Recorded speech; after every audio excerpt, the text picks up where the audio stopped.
Calificas para ser legal, ¿quieres saber? Solo llama al abogado Andrés Mejer. Examples. So let's talk about Maria.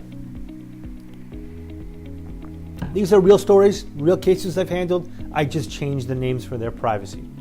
So Maria has a sister who's a U.S. citizen. Maria and her sister were both born in Italy, but her sister came in, married a U.S. citizen who filed for her.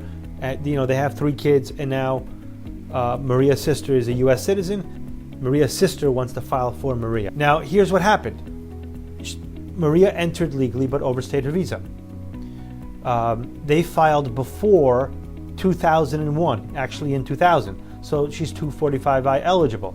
The fact that she overstayed her visa, it means she would still be allowed to enter and change her status legally in the U.S. But here's the problem. Maria's sister moved since 2000 multiple times, and so did Maria.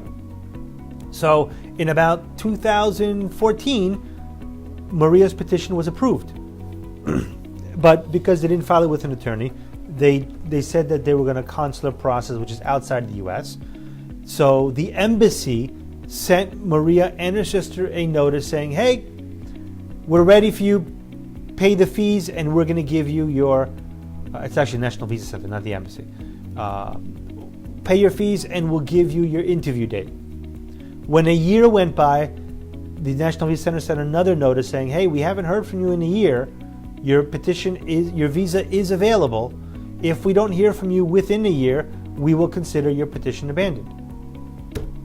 A year went by, no response. Visa terminated, considered abandoned, and that visa number released. So now Maria and her sister come to us and say, hey, we've been waiting all this time, what's going on?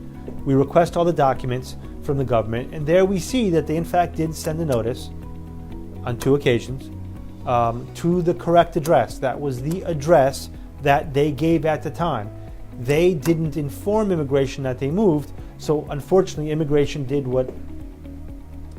the right thing. They sent the notice to the right place. If they had sent it to the wrong place, then Maria could argue, how would I have known if the government made a mistake and sent it to the wrong place? But here, Maria's in a bind because she didn't update and neither did her sister. Now we are trying to get the I-130, the document that sister initially filed for her, to get reopened and adjudicated. But again, now we're asking for the government to use their discretion favorably. They don't need to. There's no obligation under the law. They could do it if they wanted to do. It's hard to do that today, but that is the process, and we hope to have a positive resolution. We'll find out in the future. Now let's talk about George. George is a different scenario because George was in removal proceedings. He was accused of domestic violence and placed in removal proceedings. He got out after paying a $10,000 bond. He married a U.S. citizen. His longtime girlfriend, then wife, filed for him. They have 2 kids together. Now, here's the problem. Immigration sent him a court notice saying you have to appear on this date at this place. And George never got that notice. George's wife never got that notice. So when that date came and went, no one appeared, judge ordered him deported. Now, you only get immigration bond with someone who has to come and pay for it. Usually it's a U.S. citizen or green card holder. It was not his wife, it was a relative that did it.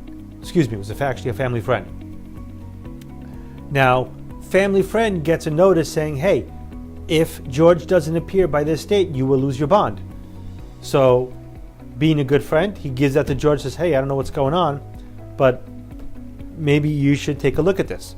So he calls his attorney, goes to her office at least 4 times, never gets a return phone call, doesn't hear from her at all.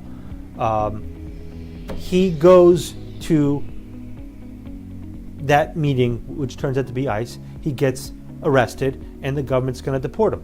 That's what they're looking to do. That's when George's wife came to us. So what happened? They moved.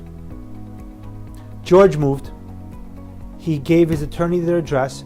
He filled out the form that the attorney requested him to fill out, but the attorney never mailed it.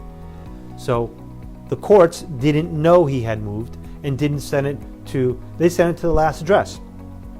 Now, we immediately filed a motion to reopen with the immigration judge. We explained what had happened, that he thought he did the right thing, and we could prove that he did it because he kept a copy. So we were able to show, listen, this is what he did and this is what happened. The judge agreed, reopened it, and gave him his day in court.